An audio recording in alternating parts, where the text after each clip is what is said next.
Bonjour et bienvenue sur La Vie Média pour un nouvel entretien. Notre invitée aujourd'hui est Marie-Armelle Beaulieu. Marie-Armelle, vous habitez Jérusalem depuis 20 ans, après y avoir déjà passé plusieurs années. Vous êtes la rédactrice en chef de Terre Sainte Magazine, le magazine entièrement consacré à la Terre Sainte sous tous ses aspects, édité par les franciscains de la Custodie de Terre Sainte. J'invite vraiment ceux qui s'intéressent à ce sujet à suivre le site internet, et on va vous mettre le lien en description, et surtout à s'abonner. Avec vous, nous allons parler des chrétiens présents sur cette terre, de leurs origines, du rôle qu'ils jouent dans ces lieux, des défis qu'ils rencontrent et bien sûr de la toute petite communauté qui reste encore à Gaza. Avant de commencer notre émission, je vous rappelle que celle-ci est entièrement gratuite. Si vous voulez nous soutenir, préserver cette gratuité, vous pouvez nous faire un don. On va vous mettre la description. Les dons à la vie sont défiscalisables, donc vraiment n'hésitez pas. Et puis, vous pouvez aussi vous abonner, suivre notre compte YouTube La Vie Média et nos podcasts sur toutes les chaînes de podcasts, les entretiens de la vie. Marie-Armelle Beaulieu, bonjour. Bonjour et merci de m'accueillir. Alors, Marie-Armelle, ces 3 dernières années, la situation en Israël et dans les territoires palestiniens occupés et à Gaza surtout est revenue au cœur de l'actualité avec la guerre entre l'armée israélienne et le Hamas. Alors, vous, personnellement, qui vivez à Jérusalem depuis si longtemps, comment avez-vous vécu et vivez-vous encore cette période d'une très grande violence ? C'est difficile à dire parce que la guerre n'est pas terminée. Les armes, officiellement, se sont tues, mais ce n'est qu'officiellement, puisqu'il continue d'y avoir des morts à Gaza, au Liban, et des bombardements. Il continue d'y avoir une situation d'extrême tension en Cisjordanie. Comment j'ai vécu ça ? On m'a souvent interrogé, qu'est-ce qui est le plus difficile à vivre ? Est-ce que je me sens en danger en vivant à Jérusalem ?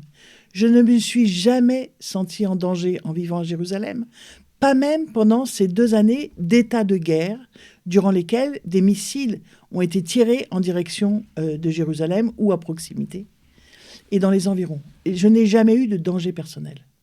Jamais. En revanche, j'ai toujours dit que la chose la plus difficile à vivre en vivant à Jérusalem et en côtoyant les situations israéliennes et palestiniennes, c'est de vivre au milieu de gens qui se haïssent. C'est de vivre dans la haine, immergé dans la haine. Ça, c'est vraiment difficile. Et je vous avoue que cette parenthèse parisienne est bienvenue parce que, malgré les tensions que peut vivre la France et les Français dans la situation présente, je sais qu'il y en a, c'est quand même un peu une parenthèse enchantée.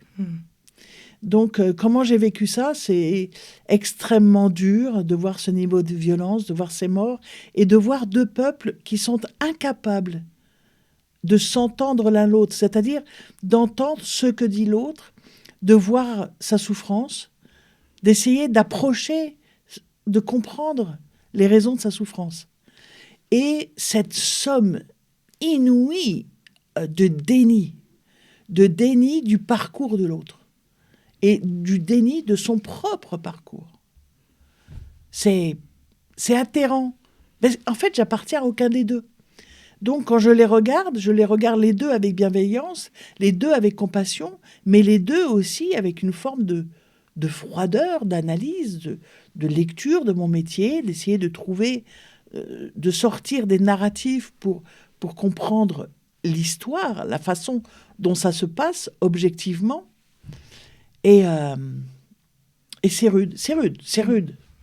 Justement, on a beaucoup dit que chacun était enfermé dans sa bulle aussi d'information, que chacun ne voyait plus que sa fenêtre sans voir l'autre. Est-ce que même exercer votre métier a été rendu plus difficile ? Il se trouve que comme j'écris en langue française à destination de lecteurs qui sont dans le monde francophone, en France, Suisse, Belgique, Canada et l'Afrique, ça n'a pas été difficile pour moi d'exercer mon métier.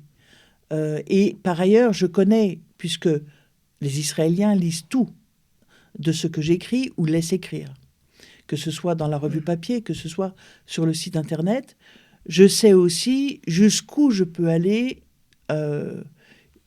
sans encourir leur ire. Mais, en fait, ce qui me protège, c'est mon souci de vérité. Et c'est cette bienveillance avec laquelle nous regardons ce pays et ses populations.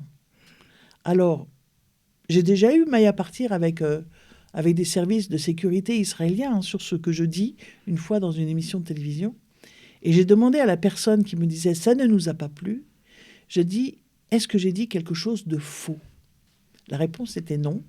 Donc, ça ne pouvait ne pas leur plaire, mais ce n'était pas faux, en fait, parce que c'était vrai, d'ailleurs. Donc, ça n'a pas changé mon métier, mais ça a changé mon cœur. Et les gens avec lesquels je travaille, et je veux souligner l'extraordinaire travail qu'a fourni à Terre Sainte Magazine Cécile Lemoine, pendant 4 ans qu'elle a écrit dans le magazine et pour lui. Cécile, qui a côtoyé beaucoup plus que moi, parce qu'elle était aussi correspondante d'un quotidien, qui a côtoyé la souffrance des uns et des autres tous les jours depuis 2 ans, son cœur est changé, son cœur est même blessé, parce qu'on ne côtoie pas la souffrance en restant indemne. Et alors justement, vous êtes à Jérusalem vraiment ancré dans ce christianisme de Terre Sainte. Est-ce que pour commencer cette émission, vous pourriez nous faire un peu un panorama des chrétiens aujourd'hui, à la fois en Israël, en Cisjordanie et à Gaza? Qui sont-ils en fait et quels sont un peu les grands équilibres? Parce que voilà, ceux qui nous écoutent ne sont peut-être pas au fait de toutes les subtilités. Donc est-ce que vous pourriez nous brosser un peu le portrait de cette communauté dans sa diversité?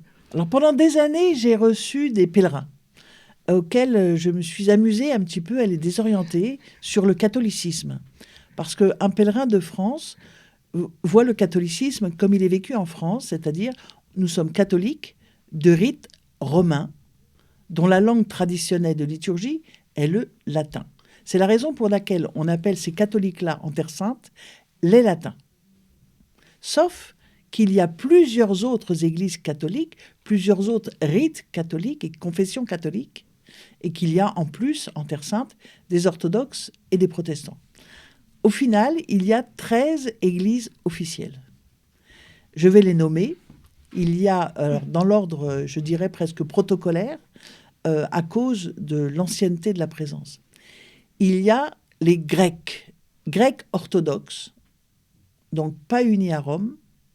Le grec ici est leur langue traditionnelle et liturgie, la langue dans laquelle ont été écrits les évangiles, le grec. Donc des gens qui traditionnellement prient en grec et qui ne sont pas unis à Rome. Mais on a des Grecs catholiques comme vous et moi. Même pape, même credo, même notre Père, mais leur langue traditionnelle de liturgie est elle aussi le grec. Et si je dis langue traditionnelle de liturgie, c'est parce que si vous et moi, notre langue traditionnelle de liturgie, c'est le latin, le plus souvent, nous avons la messe en langue française. Eux, leur langue traditionnelle, c'est le grec. Le plus souvent, leur langue dans laquelle ils ont ce qu'on appelle là-bas la divine liturgie, c'est l'arabe, qui est leur langue maternelle. Grec orthodoxe, grec catholique. Nous avons aussi des Arméniens. Arméniens apostoliques, c'est ici, on va dire, un synonyme d'orthodoxe. Leur langue traditionnelle de liturgie, c'est l'arménien. Mais nous avons aussi des Arméniens catholiques, des catholiques dont la langue traditionnelle de liturgie est l'arménien. Nous avons des Syriaques orthodoxes et Syriaques catholiques. Donc, à nouveau, des catholiques qui prient dans une autre langue, le syriaque. Le syriaque est un dérivé de la langue que parlait Jésus, l'araméen. Nous avons des Chaldéens. Les Chaldéens sont catholiques. Leur langue traditionnelle de liturgie, c'est le chaldéen. Donc, vous voyez, la langue traditionnelle est toujours prégnante, souvent dans les dénominations. Je crois que ça va s'arrêter là pour les langues. On a en fait une chaldéenne dans tout Jérusalem et dans toute la Terre Sainte, mais on a la Terre Sainte d'à côté, si je puis dire, la Jordanie, où là nous avons une forte communauté chaldéenne qui sont souvent des réfugiés d'Irak, par ailleurs, qui est le pays juste après. Pour nous, l'Irak, c'est à notre porte. À côté. Absolument. Et puis, il y a également, dans les rites orientaux, les maronites. Alors, maronite, c'est pas une langue, c'est un adjectif dérivé du prénom Maroun, Saint Maroun, qui a eu un petit peu le charismatique du 5e siècle, qui a eu une façon différente de célébrer la liturgie. C'est devenu le rite maronite. Il est très connu au Liban, hein, c'est le rite majoritaire au Liban. Mais on peut être un Palestinien de Cisjordanie de rite maronite. Il n'y a pas besoin d'être libanais. Étonnamment. Le christianisme n'a pas d'église nationale. Et donc, des maronites, ils sont catholiques, ils sont unis à Rome, et il faut ajouter en rite oriental les coptes et les éthiopiens. Nous avons un diocèse copte orthodoxe, mais ça existe, les coptes catholiques, et nous avons un diocèse éthiopien, Tawadou, orthodoxe, à Jérusalem. À cela, il faut ajouter les luthériens et les anglicans qui ont des diocèses. Après, nous avons autant de protestants qu'un curé peut en bénir, mais ils n'ont pas de diocèse. Et finalement, les latins. Donc 13 églises. Donc vraiment, Jérusalem concentre toute l'histoire du christianisme Absolument. Dans la ville. Là-dessus, c'est extraordinaire. Sauf qu'en fait, cette répartition, aujourd'hui, et singulièrement après le 7 octobre, n'a plus de sens. On est chrétien par territoire. Et là, on a une variété de territoires. Alors, on va se contenter d'utiliser les plus grandes dénominations. Donc, on a pour la partie palestinienne, qui représente les Palestiniens, c'est 2,5 millions de personnes à Gaza et c'est 3,5 millions de personnes en Cisjordanie. À Gaza, il y a des chrétiens. Il y avait, avant le 7 octobre, 1000 chrétiens, des grecs orthodoxes, des catholiques de rite latin et quelques protestants. Ils sont aujourd'hui probablement 500. Répartis et réfugiés dans les 2 ensembles paroissiaux, le latin, la majorité d'entre eux, parce que les locaux sont plus grands, ils ont une école adjacente, donc qui a pu accueillir beaucoup plus de chrétiens. Il y avait 150 chrétiens catholiques avant la guerre, ils sont moins maintenant, mais ils accueillent 300 chrétiens orthodoxes dans l'ensemble paroissial. Et puis le deuxième ensemble paroissial, c'est l'ensemble paroissial des Grecs orthodoxes qui a servi de refuge au reste de la communauté pendant ces 2 ans de guerre. C'est aujourd'hui 500 chrétiens au milieu de 2 millions et quelques de Palestiniens. Donc ça, c'est pour Gaza. C'est pour Gaza. Ouais. Un tout petit reste. La Cisjordanie, c'est ce haricot qui contourne et englobe Jérusalem, c'est compliqué, qui va au nord Naplouse, qui est à quelques kilomètres, à 35 kilomètres au sud de Nazareth, et puis Jénine plutôt, et puis Hébron, jusqu'à Hébron. Et là, dans ce secteur-là, au milieu de 3,5 millions de musulmans, il y a un tout petit 40 000 chrétiens, avec la variété des confessions que j'ai dites. Et on a des pôles de chrétienté dans ce secteur, dont le village de Taïbé, dont on parle beaucoup, parce que c'est le seul village dont toutes les maisons appartiennent à des chrétiens. Et puis, nous avons la ville de Jérusalem, que je distingue de la Cisjordanie et d'Israël, pour la bonne raison que, du point de vue du droit international, Jérusalem n'est ni palestinienne ni israélienne, elle est Jérusalem. Son statut est censé être fixé internationalement quand il y aura la paix. Apparemment, ça va prendre du temps. Néanmoins, l'État d'Israël l'a déclarée capitale de son État, une et indivisible. On verra ce que nous dira l'histoire dans quelques décades. À Jérusalem, il y a 10 000 chrétiens, sur 1 million d'habitants bientôt. Et puis, dans l'État d'Israël, il y a, alors, à nouveau, l'État d'Israël, une mosaïque de christianisme.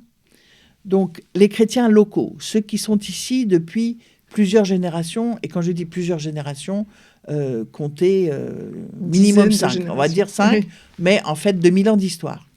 Dans l'État d'Israël, donc ceux qui sont là depuis plusieurs générations, ils sont d'ethnie arabe, de religion chrétienne, dans la variété des christianismes que j'ai dit, et de nationalité israélienne aujourd'hui et depuis 1948. À côté d'eux, et ils sont, disons, 150 000 chrétiens arabes dans l'État d'Israël. À côté d'eux, on a un autre bloc de 160 000 autres chrétiens, dont numériquement plus nombreux, qui sont les chrétiens migrants. D'accord. Alors là, tout le monde tombe par terre quand on entend ça, parce qu'on pense migration musulmane. C'est le fantasme général. Même en France, la plupart des migrants qui arrivent sont en fait des chrétiens. Mais tout le monde ne le comprend pas. En Israël, l'État d'Israël fait venir des migrants, majoritairement des Philippines et des Indes.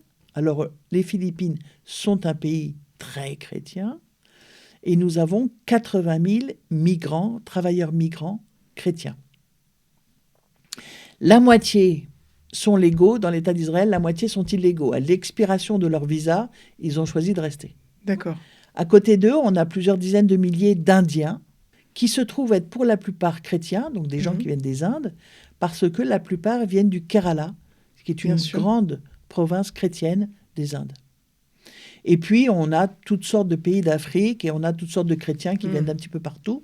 Il y a 160 000 migrants chrétiens dans l'État d'Israël, pour lequel le diocèse catholique latin, qu'on appelle le patriarcat latin de Jérusalem, déploie en fait toutes sortes de services de pastoral des migrants en vue d'assurer pour eux, qui sont très chrétiens, très fervents, d'assurer en fait toutes les aumôneries nécessaires dans toutes les langues nécessaires. Et puis, il y a encore un autre groupe qui est plus étonnant. Alors, il y a deux autres groupes même. Il y a la petite communauté catholique d'expression hébraïque. Oui, des catholiques comme vous et moi qui ont choisi de pouvoir prier en hébreu parce que beaucoup d'entre eux sont arrivés à vivre en Israël. Quelques-uns sont d'origine juive. Il y a eu un baptême récemment d'un Israélien juif qui a demandé le baptême et est dans cette communauté. Donc quelques-uns sont d'origine juive, mais beaucoup sont venus pour vivre le sort du peuple juif en Israël. Voilà, ils ont voulu vivre une communauté de destin avec les Juifs et les Israéliens et le vivre en Israël. C'est probablement aujourd'hui aux alentours de 500 à 800 personnes, mais ils accueillent beaucoup de migrants parce que les migrants sont migrants dans l'État d'Israël, peuvent apprendre l'hébreu et parfois fréquentent cette communauté. Et l'autre grosse communauté que nous avons, ce sont des Israéliens d'origine slave qui sont venus à la faveur de toute cette migration des Juifs, et je mets des guillemets, des Juifs du URSS à l'époque, mais est juif qui est né de mère juive. Ça, c'est ce que dit la loi juive, la halakha. Mais quand l'État d'Israël a fait venir des Juifs d'Union soviétique, ils ont dit, bon, si ta mère n'est pas juive, ça fait rien. Si ton père est juif, ça va le faire. Mais si ton grand-père ou ta grand-mère, des deux côtés, est juif, ça marchera. Donc ils sont venus. Parce qu'ils se sont trouvés un grand-père juif ou une grand-mère juive, ou éventuellement parce qu'ils ont acheté à la mafia russe un certificat de judaïté. Mais en fait, ils sont chrétiens. Donc ils sont arrivés, ils ont reçu la nationalité israélienne, ils ont été accueillis comme juifs. Mais avec les années qui passent, ils affirment, en fait, de plus en plus être chrétiens. D'accord. Et donc, ils sont des Slaves chrétiens, israéliens, dans l'État d'Israël. Officiellement, ils seraient aux alentours de 50 000. Ah oui, donc c'est un groupe quand même important. Plus vraisemblablement, ils sont probablement plus proches des 100 000. Alors justement, vous avez esquissé aussi, à travers cette diversité, vous avez esquissé quand même une différence de statut pour les chrétiens. Certains ont la nationalité israélienne, quand bien même ils sont d'ethnie arabe. Est-ce que vous pouvez en fait nous expliquer comment les chrétiens qui étaient présents sur cette terre ont traversé toute la période de la création d'Israël, et du coup, qu'est-ce qu'il en résulte en termes de différence de statut ? Est-ce qu'on peut le dire simplement, ou est-ce que là on se lance dans... On peut le dire simplement, juste une chose. Donc avant la création de l'État d'Israël, on est dans la Palestine mandataire. Hein. Tout le territoire, Israël et Cisjordanie et Gaza, s'appelle la Palestine. Donc, ce sont des Palestiniens. Fondamentalement, un chrétien est un Palestinien comme un autre. Donc, les chrétiens n'ont pas vécu un sort différent des musulmans palestiniens à la création de l'État d'Israël, à la guerre de 1948. Donc, comme toutes les populations non juives qui se sont trouvées sur la partie que les Nations Unies avaient décidé pour devenir l'État d'Israël, il y a eu soit des Palestiniens qui ont décidé de migrer, en fait, qui ont eu peur de cette guerre et qui se sont dit on va attendre dans le pays d'à côté que ça se calme. Donc certains sont partis pour le Liban, d'autres pour la Syrie, d'autres pour la Jordanie. Puis un beau jour, les frontières se sont fermées, ceux-là n'ont pas pu revenir, qu'exceptionnellement. Et il y a il y a les migrants de l'intérieur. J'étais chrétien de Jaffa, il y a eu l'armée de l'Irgun israélienne qui est arrivée, enfin c'était pas encore Israël, l'Irgun est arrivé dans Jaffa. Ben, j'ai eu peur, alors je me suis déplacé du côté de Nazareth, et puis j'étais à Nazareth, ben, je me suis déplacé du côté de Bethléem, donc il y a toutes ces migrations de l'intérieur, et à un moment donné, les frontières se sont figées. Tous les chrétiens qui se sont trouvés à l'intérieur du nouvel État Israël déclaré le 8 mai 1945, 48, se sont vus donner, ils ne l'ont pas demandé, se sont vus donner la nationalité israélienne après quelques années. Donc, il arrive que des gens d'une même famille, par exemple, certains aient la nationalité israélienne et certains qui se sont déplacés, alors même qu'ils venaient du même endroit au départ, ne l'aient pas. Oui, absolument. Donc, il y a eu beaucoup de cassures au sein même des et familles. Vous avez des gens qui sont à Jaffa, en Israël, qui ont leur famille qui était descendue à Gaza. Donc, par exemple, un chrétien de Jaffa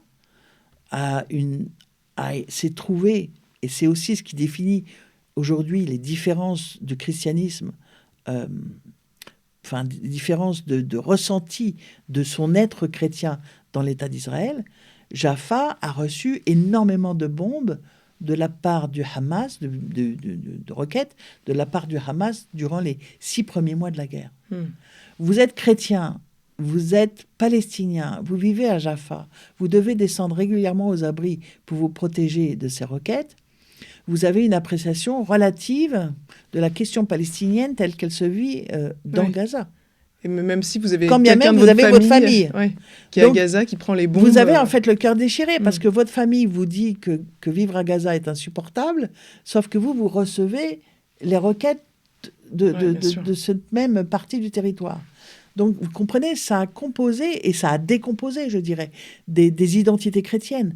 Les identités chrétiennes à l'intérieur de l'État d'Israël, mais aussi en Cisjordanie, à cause d'autres dynamiques, depuis 2 ans, ont été... C'est à peu près comme si on avait fait table rase de tout, et chacun essaye de se recomposer. J'ai la nationalité israélienne, je suis arabe. Cet État dit qu'il n'est que pour les Juifs, et je ne le suis pas. Mais à la fois... quand il est agressé par le Hezbollah du Liban ou par l'Iran, je suis agressé aussi. Je suis agressé aussi. Et finalement, je me sens solidaire. Et j'ai vu l'horreur de la journée du 7 octobre. Et tout mon être me dit que je me désolidarise absolument de cette façon de massacrer les gens. Quand bien même politiquement, je peux désirer pour mon propre peuple palestinien un autre sort politique. Mais pas ça, pas comme ça. Donc, vous voyez, tout a été renversé sur la table. Et 2 ans après la journée du 7 octobre, parce qu'elle marque... Rien n'a commencé le 7 octobre. En revanche, cette journée marque un point de rupture totale dans tout ce qu'était le pays avant. Les identités essayent de se recomposer et c'est difficile. Et notre patriarche, notre évêque catholique, le cardinal Pizzaballa, dit lui-même... Je suis l'évêque de celui qui est bombardé à Gaza et de celui qui bombarde. Parce que nous avons des chrétiens qui sont dans l'armée. Et nous avons des chrétiens catholiques qui sont dans l'armée. Et du coup, pour lui, c'est aussi un grand écart pour lui, il doit rassembler son peuple. Hein. Mm. Mais un truc qui est génial, je ne sais pas si on aura l'occasion de le dire, mais je voudrais vous le dire maintenant. L'Église catholique en Israël et Palestine est prophétique parce qu'il y a une seule Église, il y a une seule Église de Dieu. Je dirais les Églises sont prophétiques. Il y a une seule Église de Dieu et cette Église rassemble systématiquement des Israéliens et des Palestiniens, des chrétiens d'origine juive et des chrétiens arabes. Et pour vous, du coup, quel message elle porte, cette Église que vous dites prophétique? C'est un message d'une unité possible? C'est absolument. Ouais. C'est l'unité, c'est unir sans confondre. C'est respecter tous ceux qui veulent vivre cette proximité d'Israël, du judaïsme, de l'État juif, de tout ce que vous voulez. Et puis, il y a tous ceux qui veulent vivre cette réalité arabe de proximité avec les autres arabes, les musulmans, et puis cette identité ancestrale de la Palestine. Et tout cela sont capables de le vivre ensemble. On se retrouve à la messe ensemble. On a une célébration annuelle dans l'année qui est la fête de Notre-Dame de Palestine. Le sanctuaire de Notre-Dame de Palestine est dans l'État d'Israël. Pas mal. Et nous nous retrouvons... souvent, les chrétiens de Cisjordanie ont un permis, quelques chrétiens de Cisjordanie ont un permis pour sortir cette journée-là. Et nous nous retrouvons avec les deux entités, avec tous les visages, ceux qui parlent arabe, ceux qui parlent hébreu, les étrangers, hein, parce qu'accessoirement, il y a quelques chrétiens comme moi qui n'appartiennent à aucun des deux peuples. Et nous nous retrouvons, en fait, dans l'unité de la foi.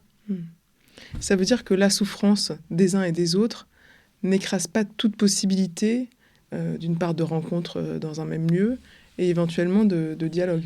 Ça n'écrase pas tout. Alors, cela dit, on s'aperçoit que c'est... que nous sommes obligés parfois de prendre des gants de velours, hein. Pas des gants de boxe, mais des gants de velours entre nous. Parce que tout n'est pas simple. C'est comme en famille. En famille, au moment de Noël, eh bien, vous avez des gens qui vont se réunir parce qu'ils sont de la même famille et qui ont des idées politiques différentes. Et la question, c'est à quel moment on va en parler sereinement, à quel moment on va voir que le ton monte et qu'on va se dire, bon, bah, on va arrêter d'en parler, on va plutôt parler de la scolarité des enfants. Ouais, c'est les mêmes dynamiques, c'est une famille, c'est une famille. Et il y a moyen de vivre en famille dans ces réalités différentes. Alors dans ce portrait passionnant que vous nous brossez des chrétiens de Terre Sainte, est-ce que vous pouvez aussi nous redire en quelques mots quel est le lien de ces chrétiens avec les tout premiers chrétiens, les disciples du Christ, puisqu'on est sur les lieux mêmes de vie de Jésus? Je vais revenir à la Pentecôte, si vous voulez bien. À la Pentecôte, les disciples de Jésus ont reçu la force de l'Esprit Saint, et donc ils vont faire ce que le Seigneur leur a demandé, aller annoncer à toutes les nations la bonne parole de l'Évangile. Formidable. Ils sont juifs. Et toutes les nations, pour eux, ça va commencer par ce qui les entoure. Donc en fait, la diaspora juive, donc les juifs qui ne vivent pas à Jérusalem et sur le territoire traditionnel des royaumes d'Israël, du Nord et de Juda, et donc ils vont partir, en fait, ils vont partir au Liban, ils vont partir en Syrie, ils vont partir en Jordanie, en Irak, en Égypte, et ils vont annoncer aux communautés juives qui sont là que le Messie est venu, qu'il est mort, ressuscité, etc. Formidable. Dans ces pays, des Juifs vont croire en l'annonce apostolique. Et des communautés chrétiennes vont naître dans ces pays. Elles vont se développer dans ces pays avec leur propre culture et avec leur propre langue. Et un beau jour, il va arriver à ces nouveaux chrétiens de langue égyptienne, de langue syrienne, de langue je ne sais pas quoi, il va leur arriver qu'ils vont eux aussi venir en pèlerinage pour voir où Jésus est né, où il a grandi, où il est mort et ressuscité. Et il va arriver à un certain nombre d'entre eux, la même chose qui m'est arrivée à moi il y a bientôt 40 ans. Une fois dans les lieux saints, ils y sont scotchés. Et ils n'arrivent plus à partir. Moi, j'ai visité la première fois en 1986 et je n'ai eu de cesse que de vouloir vivre à Jérusalem après cette première rencontre avec la ville sainte. Quand je suis arrivée à Jérusalem, on ne m'a pas demandé de changer de langue et de rite, on m'a accepté comme j'étais. Et de même, en fait, c'est comme ça que les Syriaques, les Chaldéens, les Coptes, les Maronites sont en fait les héritiers de la prédication apostolique. C'est ça qui fait qu'il y a à Jérusalem une espèce de compression du temps. Ils sont les héritiers directs. Et nous sommes là tous ensemble. Donc il y a une forme de proximité avec la prédication apostolique incroyable, parce qu'on se retrouve avec ces communautés qui ont été évangélisées par les apôtres tout de suite, en prise directe, quoi. Et c'est vraiment extraordinaire. Et ce qui est extraordinaire aussi, par rapport à la prédication évangélique et apostolique, et par rapport aussi, j'évoquais la Pentecôte, c'est que dans notre diversité d'ecclésiologie, de langue, de liturgie, de théologie, de tout ce que vous voulez, nous nous retrouvons par endroits, certains endroits, en tout cas le lieu de la nativité de Jésus à Bethléem et le lieu de la mort et de la résurrection de Jésus dans la basilique du Saint-Sépulcre, nous nous retrouvons dans l'unité de la foi. Les gens veulent nous séparer, veulent nous dire qu'on est divisés. Sauf que quand on est dans ces lieux-là, on est dans l'unité de la foi. C'est quand même énorme. Et à nous tous, ensemble, nous représentons 2 milliards de chrétiens. Et vous, qu'est-ce qui vous a scotché justement à Jérusalem? C'est cette compression, c'est cette proximité avec ce qu'on peut lire dans l'Évangile, ou est-ce que c'est une ambiance? Qu'est-ce qui fait qu'on est scotché en fait dans cette ville? Je suis arrivée à Jérusalem par amour du judaïsme et du peuple juif, un amour qui m'est tombé dessus à peu près spontanément à l'âge de 15 ans, sans qu'il n'y ait d'origine juive dans ma famille. Mais à la fois, j'ai fait un parcours personnel de foi qui m'a affermi dans ma foi chrétienne et dans ma foi en un Jésus juif. Donc pour moi, aller à Jérusalem, c'était retrouver et ma foi chrétienne et le Christ, dont j'aime pas trop utiliser ces termes-là, mais à la fois, je suis bien obligée de dire que j'en suis un peu amoureuse quand même. Et donc, à la fois le Christ que j'aime et le peuple dont il est issu. Mais je ne suis pas venue à Jérusalem pour marcher là où il a marché. Je suis tout sauf fétichiste. Excusez-moi pour ceux qui... Mais en fait, je suis venue pour l'attendre. Il y avait une phrase d'un philosophe israélien qui disait « Le Christ, enfin, le Messie », il le disait en hébreu, bien évidemment. Donc, il disait « Le Messie, qu'il vienne ou qu'il revienne, pourvu qu'il vienne ». Et ce qui m'a saisi dans Jérusalem, c'est l'attente de la venue du Christ. Ce que 40 ans de vie ou de proximité avec cette terre m'ont appris, c'est que je n'attends pas le retour de Jésus dans la chair pour une nouvelle entrée messianique dans Jérusalem. J'attends l'avènement de Jésus d'abord dans mon cœur, son retour, sa présence. C'est une tension en fait. L'attente du Messie, c'est une tension, c'est un aller vers lui pour le recevoir mieux.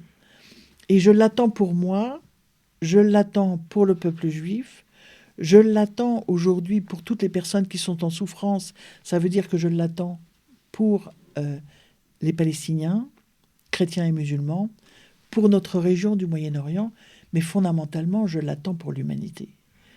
L'humanité a besoin de ce Christ qui a tant aimé le monde qu'il a pris chair là.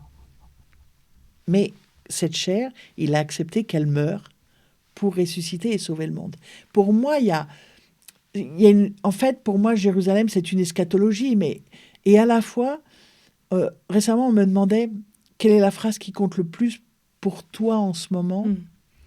Et dans cet état de guerre, ma réponse a été, c'est extrait de Saint Luc, le royaume de Dieu est déjà parmi nous. Alors justement, voilà, cette idée que le royaume de Dieu est déjà parmi nous a pu être un peu bousculée ces 2 dernières années, peut-être. Euh, Parce que la guerre à Gaza s'est invitée. Et dans cette guerre, le monde a quand même redécouvert qu'il y avait quelques chrétiens à Gaza. Et à la vie, on en a beaucoup parlé. Est-ce que vous pouvez nous raconter, en fait, parce que vous connaissez très bien le père Gabriel Romanelli, le curé de la paroisse latine, la paroisse de la Sainte Famille, justement. Est-ce que vous pouvez nous raconter, vous n'avez pas vécu directement avec eux, mais comment qu'est-ce que vous avez perçu de leur vie pendant ces 2 ans de guerre? Vous qui étiez souvent en contact. Je pense que le Père Gabriel, les sœurs qui sont avec lui, les 2 autres prêtres maintenant de sa congrégation du Verbe incarné qui sont avec lui, et un cercle de chrétiens autour d'eux, sont ceux qui m'ont appris que le royaume de Dieu est déjà parmi nous. Eux qui se sont trouvés enfermés dans l'enclos paroissial pendant 2 ans, ont maintenu et maintiennent. Ils y sont toujours. Hein. Non seulement de la liturgie, mais une énergie de dingue. Le Père Gabriel a organisé, il y a l'équipe qui fait le ménage des parties communes, qu'ils se partagent tous. Il y a celle qui va chercher la nourriture. Il y a celle qui va chercher de l'eau consommable. Il n'y a plus de canalisation à Gaza. Il n'y a plus de robinet à ouvrir. Ça n'existe plus. En revanche, il y a de l'eau marâtre, saumâtre, croupie, sale, infestée. En veux-tu, en voilà. Mais trouver de l'eau claire, c'est difficile. Il y a l'équipe qui va prendre soin physiquement des autres. Il y a l'équipe qui va prendre en soin la distribution de la nourriture quand ils en reçoivent pour les populations à l'extérieur, musulmanes, leurs voisins immédiats.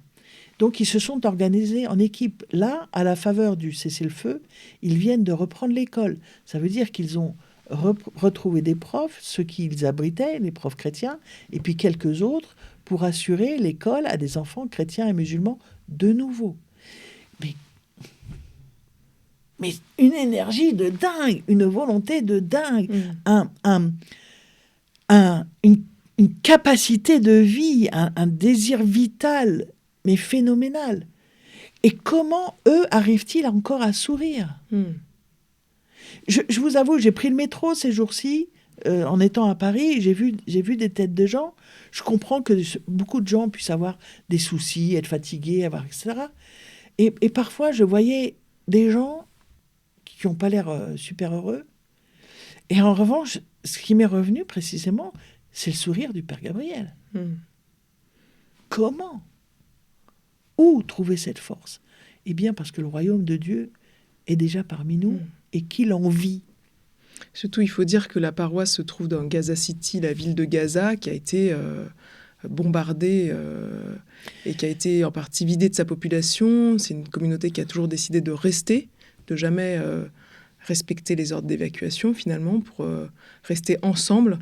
Ils sont restés ensemble, soyons clairs, ils ont bénéficié d'un privilège dans la mesure où le Saint-Siège, sa diplomatie, notre patriarche et le patriarche grec-orthodoxe Théophilos ont signalé à l'armée israélienne le point GPS de la paroisse grecque, le point GPS de la paroisse latine, en disant, dans nos paroisses, nous n'accueillons pas de terroristes.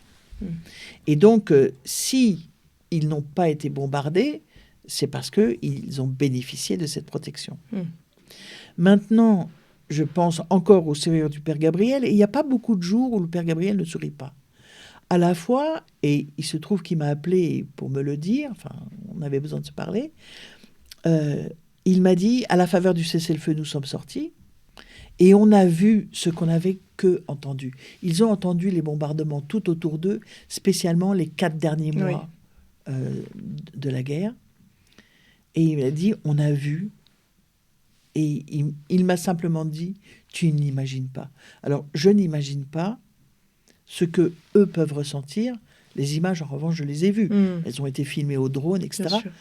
Et ils ont pris, malgré tout, un coup un petit peu sur la nuque en voyant ce qu'ils n'avaient fait qu'entendre. Et pour beaucoup de chrétiens qui, jusqu'ici, s'étaient dit on restera à quelque coûte que coûte, on reconstruira, etc. Quand ils voient la somme de désolation, eh bien, quelques-uns fléchissent. Et franchement, ça ne me viendrait pas à l'idée de le leur en vouloir. Mais quelques-uns désirent rester encore.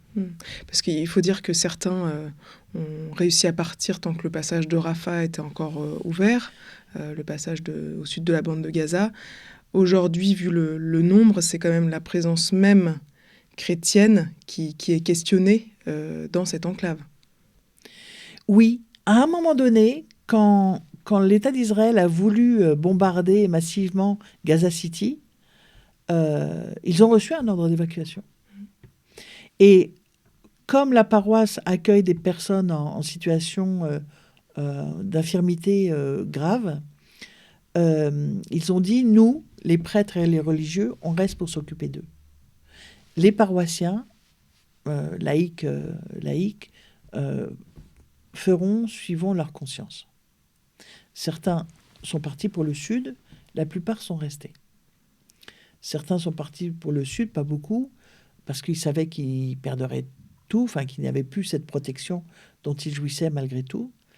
Mais voilà, et ils sont restés majoritairement, mais aujourd'hui, certains attendent évidemment l'ouverture d'un poste frontière, qui devrait être le poste de frontière de Rafah, bien sûr, en direction de l'Égypte, parce que leurs familles, des amis se proposeront de les accueillir à peu près n'importe où dans le monde, mais Gaza est invivable pour plusieurs décennies. Et alors justement, vous dites que les chrétiens ont bénéficié d'une forme de protection, notamment diplomatique, et on a vu cette figure du patriarche Pizzaballa, que vous connaissez très bien. Moi, personnellement, j'ai été très marquée par sa première entrée dans Gaza. Il faut dire que voilà, l'enclave est sous blocus, il y a quelques humanitaires qui rentrent, mais quand même difficilement. Et lui, y va. Et lui, il va non seulement pour une visite, mais il reste plusieurs jours. Quel a été le rôle du patriarche latin de Jérusalem dans ce conflit ? Est-ce qu'on peut aussi parler de rôle prophétique ? Comment vous l'avez perçu, qui étiez proche et qui le connaissez bien personnellement ? S'il arrivait que certains évêques entendent votre émission, je m'excuse tout de suite auprès d'eux. J'ai découvert ce qu'était qu'un évêque avec mon patriarche. J'ai découvert ce qu'est un pasteur. Je pense au pasteur, hein, celui qui guide son troupeau, celui qui en prend soin, celui qui va laisser 99 pour aller à la centième. Ce gars-là est un pasteur du tonnerre, quoi. Mais enfin, quand on a un coup de mou, on regarde vers lui. C'est rare quand même. Quand on a un coup de mou, on regarde vers lui, on va aller chercher une homélie, une méditation, un texte, une intervention qu'il a faite récemment dans la presse, et parce qu'il nous remet à l'endroit. C'est comme quand je vais chez l'ostéo et qu'elle me remet la colonne vertébrale, qu'elle réaligne tout, quoi. Ce gars-là nous réaligne et nous réaligne au Christ, en permanence. Et c'est vraiment un pasteur extraordinaire. Et par ailleurs, alors effectivement, lui aussi est arrivé, lui aussi a un prisme proche de l'État d'Israël et du monde juif. C'est sa spécialité. Il parle un hébreu d'excellence. Il connaît très très bien la société israélienne. Et en devenant le patriarche de Jérusalem, on lui donne comme peuple, un peuple qui est israélien et palestinien, et essentiellement arabe, enfin majoritairement arabe.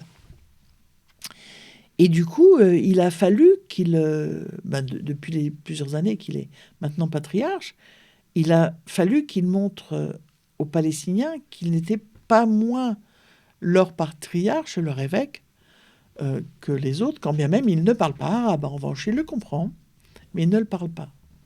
Et là, je pense que son attitude, sa droiture dans la vision qu'il a du conflit, sa compassion pour les deux, sa présence à Gaza, ses entrées à Gaza, parce qu'il y en a eu plusieurs, ses entrées à Gaza ont incroyablement marqué et touché la partie palestinienne de son peuple, de ces diocésains.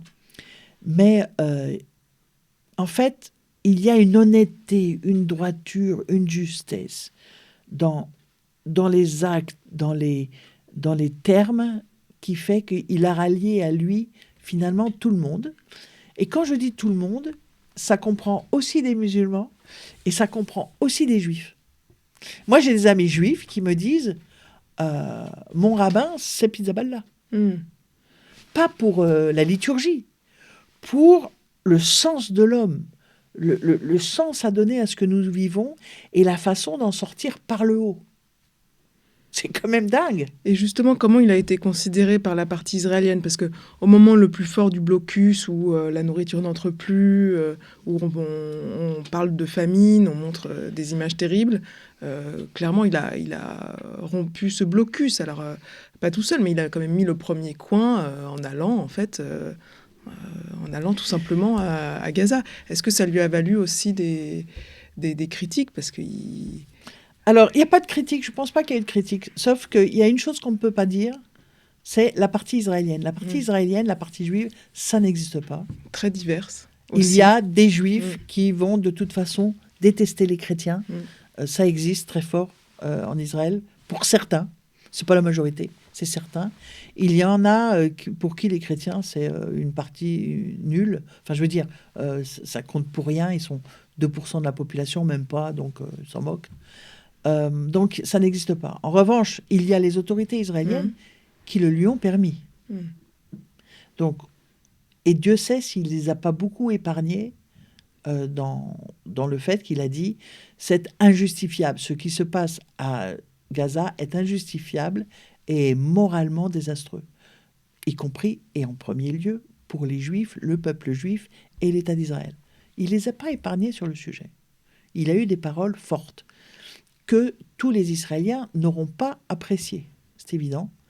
Mais les autorités israéliennes lui ont, nonobstant, ouvert les portes, parce que sans eux, ce n'est pas possible. Bien sûr. Et donc ça, il faut le souligner, il faut l'apprécier. Enfin, faut les en remercier. Et puis, à la fois, quand il est là, il voit, et ensuite, il témoigne.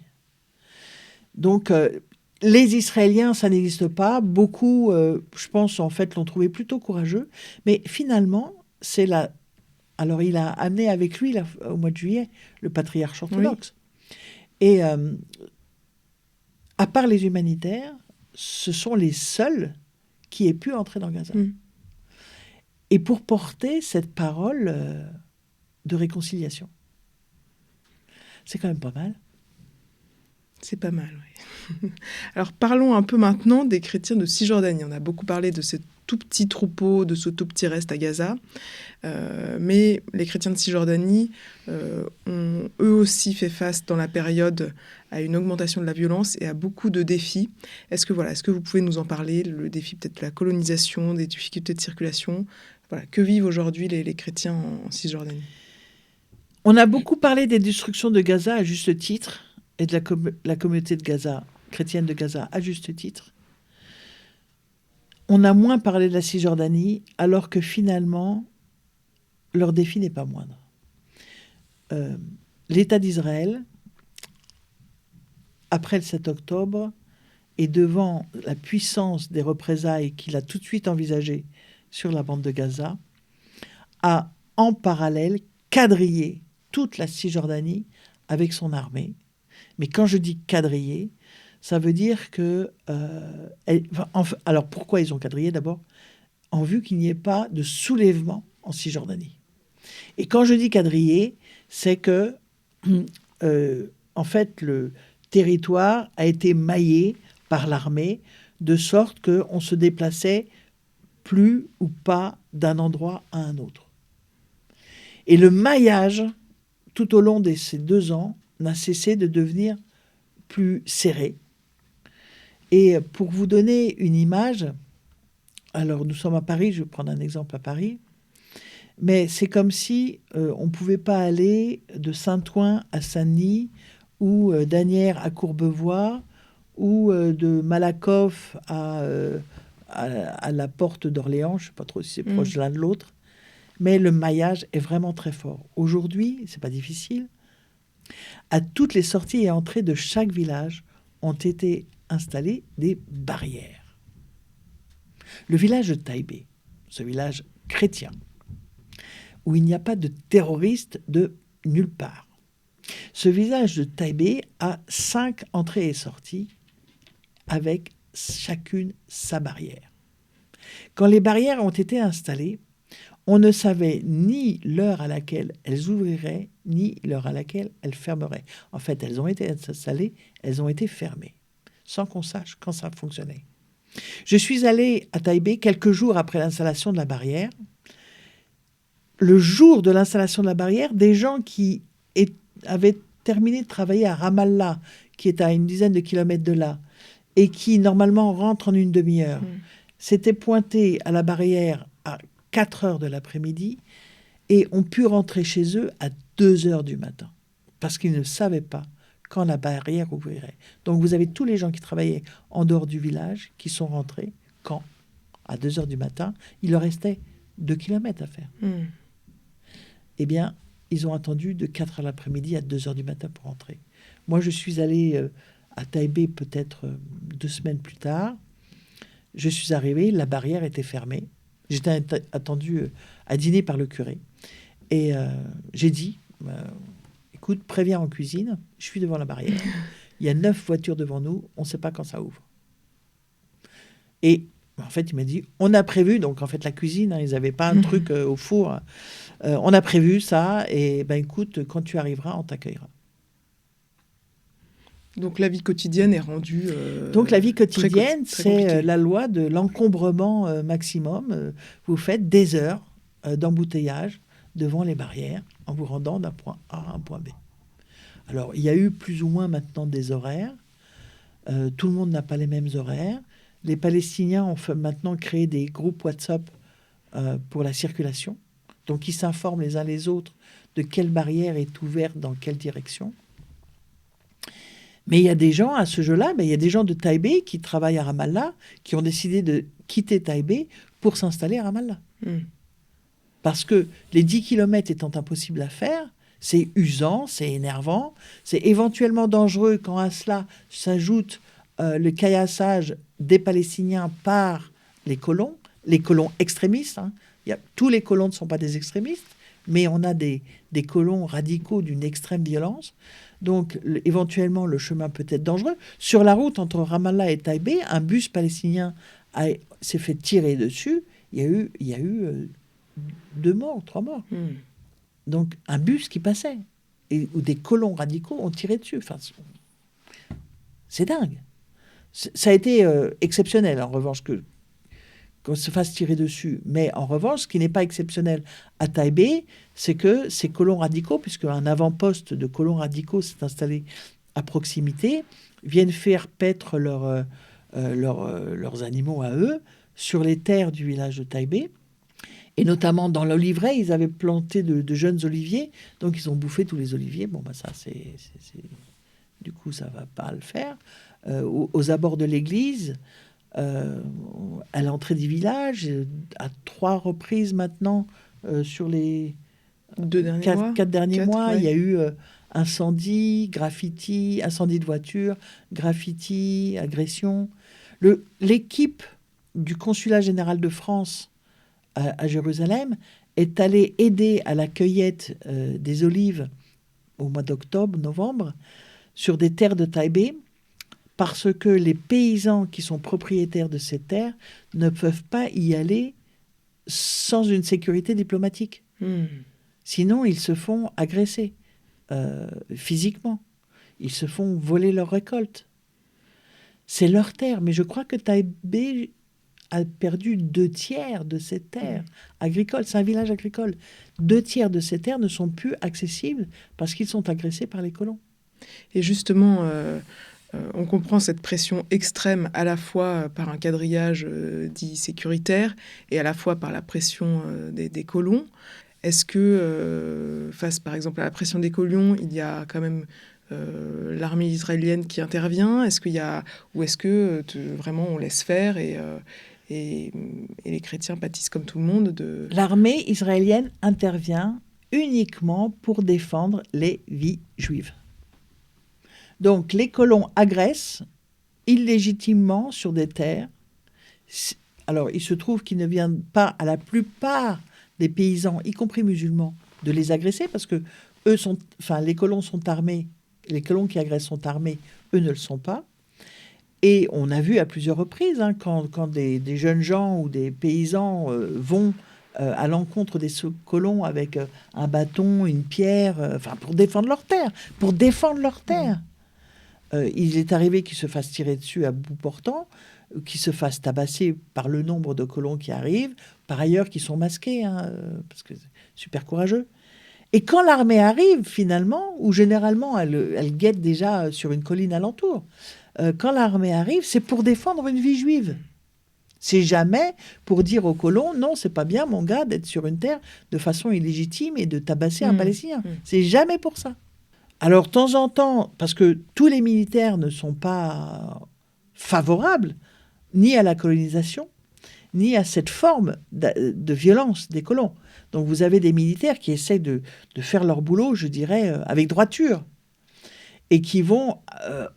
disons, s'interposer. Mais leur ordre, il est clair, c'est la vie juive qu'on défend. Et justement, face à cette pression, comment réagissent les chrétiens?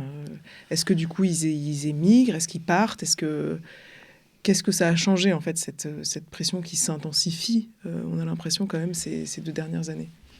Des périodes de tension, les chrétiens palestiniens en ont connu plus souvent qu'à leur tour, depuis 78 ans, et ces 40 dernières années, la première intifada, la deuxième intifada, les multiples guerres de Gaza et les tensions qu'elles avaient créées dans la Cisjordanie. Mais là, on atteint vraiment des sommets. Les terres sont volées. On ne peut plus se rendre d'un point A à un point B pour aller bosser. On a peur de la violence. Et surtout, la situation politiquement est devenue à ce point inextricable qu'on ne voit pas de futur. On ne peut pas envisager d'amélioration. Et quand on ne peut pas, parce qu'ils ont enduré tellement de choses, et ils l'ont fait parce que c'est leur terre. Mais quand on voit que la situation ne va pas s'améliorer à terme, court terme, ni moyen terme, c'est quel futur? Donc, on a un nombre inédit de chrétiens qui envisagent de quitter complètement le pays, où finalement tout le monde leur dit qu'ils ne sont pas les bienvenus. Les Israéliens les plus extrêmes en priorité, l'État qui se définit comme État juif pour les juifs et qui n'a aucune considération pour les non-juifs, l'État, je ne dis pas l'ensemble du peuple juif, ni l'ensemble des Israéliens. L'État, il s'est défini comme tel. Et finalement, la partie des musulmans qui, elle aussi, se radicalise. Parce qu'on ne peut pas complètement l'oublier. Le fait que la situation soit devenue à ce point inextricable fait que dans la partie palestinienne musulmane, il y a aussi des radicalisations. Des gens qui se radicalisent. Et par conséquent, ce radicalisme musulman, qui n'a rien à voir avec Daesh, on est d'accord, on est sur un radicalisme musulman nationaliste, ce que Daesh n'est surtout pas nationaliste. Mais il y a quand même une radicalisation de l'islam, il y a un rapprochement d'un certain nombre de gens vers le Hamas. Israël a voulu éradiquer le Hamas, et en fait, le construit. Le résultat, c'est qu'il fabrique des générations de gens qui ont la haine au cœur et qui ont la revanche au cœur. Et ils pensent qu'ils vont casser ça en les tapant encore plus, en les humiliant encore plus, en les privant encore plus, etc. Ça produit le contraire. Et donc, il y a parmi les Palestiniens un certain nombre de gens qui se radicalisent, et les chrétiens savent bien que devant ce radicalisme politique, mais aussi islamique, qui se met en place, ils n'auront pas beaucoup plus de chance d'avoir une vie digne, simple, convivial. C'est compliqué, la pression est double pour eux. Elle est plus forte d'un côté que de l'autre, mais elle est double, parce que malgré tout, ils sont palestiniens, donc ils seront acceptés comme palestiniens, mais c'est difficile. Et alors justement, dans ce contexte de radicalisation que vous décrivez, on a fêté les 60 ans de la déclaration de Nostra Aetate, qui parle du dialogue interreligieux. Je sais que vous êtes très impliqué dans ce dialogue. Est-ce que c'est encore possible aujourd'hui, sur cette terre, de se parler entre juifs, musulmans, chrétiens ? Le 7 octobre et ses conséquences a une conséquence, c'est qu'il n'y a plus du tout de dialogue interreligieux institutionnel. Plus du tout. Il y en avait. Il n'y en a plus du tout. En revanche, on voit naître d'autres dialogues et d'autres dialogues interreligieux. Il part de la base, il part des gens. Il part de ceux qui ont dans le cœur, on se dire, mais après tout, on est tous là sur cette terre, tous ensemble, avec des raisons différentes d'y être, avec des histoires différentes qui nous y ont mises. Mais on pense qu'on doit se la partager. Et on voit naître, alors surtout dans l'État d'Israël, on voit naître des dialogues qui viennent spontanément, des dialogues et des dialogues interreligieux qui naissent spontanément entre les gens, juifs, chrétiens et musulmans. Pourquoi est-ce que plus dans l'État d'Israël qu'ailleurs ? Parce qu'il y a plus ce brassage dans l'État d'Israël qu'en Cisjordanie. En Cisjordanie, les juifs qui sont en Cisjordanie sont des colons. Alors tous les colons ne sont pas des colons radicaux, mais c'est quand même des gens qui ont décidé de s'installer sur une terre qui était destinée à l'autre camp. Donc, ça pose pas forcément un dialogue à l'origine. C'est mal barré, on va dire. D'une part, après, il y a toutes les difficultés que j'ai dites, qui fait que pour un Palestinien, le juif, c'est l'occupant ou le militaire. Ça prépare pas au dialogue.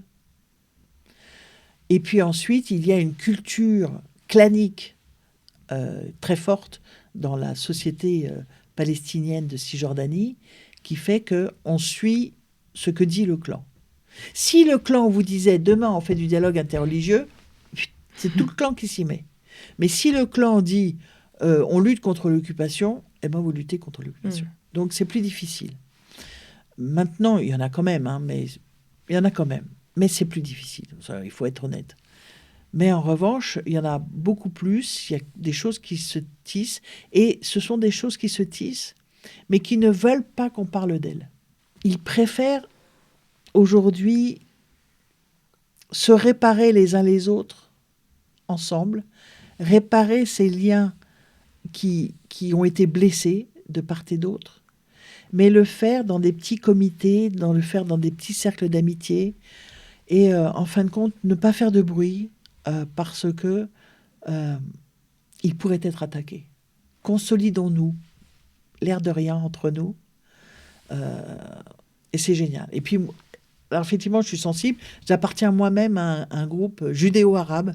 Alors, je ne suis ni judéo ni arabe, et pourtant, je fais partie de ce groupe judéo-arabe. Et donc, et c'est génial ce qu'on vit, parce qu'on le vit pas tant religieusement, pas tant dans le dialogue interreligieux, mais en revanche, dans la recherche d'une parole politique apaisée et apaisante. Alors justement, j'allais vous demander, puisqu'on arrive au terme de notre entretien, comment vous arrivez à garder, si vous la gardez, une forme d'espérance dans cette situation que traverse la région ? J'habite à Jérusalem, et à Jérusalem, nous avons, dans la vieille ville de Jérusalem, un tombeau qui est vide, parce que le Christ est ressuscité et qu'il a sauvé le monde. C'est fait. Le monde est sauvé. Du coup, il n'y a aucune crainte à avoir. Et du coup, notre rôle religieux, notre rôle politique, notre rôle humain est de révéler ce salut. Donc l'espérance, elle est que le salut nous est déjà donné. Ce que je disais tout à l'heure, le royaume de Dieu est déjà parmi nous. J'essaye d'en vivre et j'essaye de le révéler. Alors, j'en vis grâce à la prière, grâce à un certain nombre d'amitiés, grâce à mon évêque, J'en vis grâce à, évidemment, au sacrement. Et puis, j'essaye d'en vivre. Donc, j'essaye de le faire vivre dans la revue. J'essaye de le dire. Oui, j'aime toujours les Juifs, le peuple juif, l'État d'Israël. Je n'aime pas son gouvernement. J'aime toujours les Palestiniens. J'aime tous les chrétiens palestiniens, toutes les confessions chrétiennes. Et j'ai appris à découvrir les Palestiniens musulmans et une partie de l'islam. Une partie de l'islam, parce que c'est compliqué. Et je veux continuer à aimer les deux. Donc, et pourquoi? Où est-ce que trouver cette espérance-là, cette force, en définitive, de réunir des contraires en moi et en vue qu'eux-mêmes se réunissent? Mais parce que le monde est sauvé. C'est déjà fait. Il n'y a vraiment pas de quoi se biler, en fait. Eh bien, merci. Merci beaucoup, Marie-Armelle, pour cette déclaration d'amour. Vraiment, voilà, si vous êtes resté jusque-là, c'est que ça vous a passionné. Donc, vraiment, abonnez-vous à Terre Sainte Magazine. Faites-le tout de suite. Allez voir sur le site. Et puis, abonnez-vous à notre compte YouTube La Vie Média et sur toutes les plateformes de podcast, les entretiens de la vie. Merci beaucoup et à très bientôt.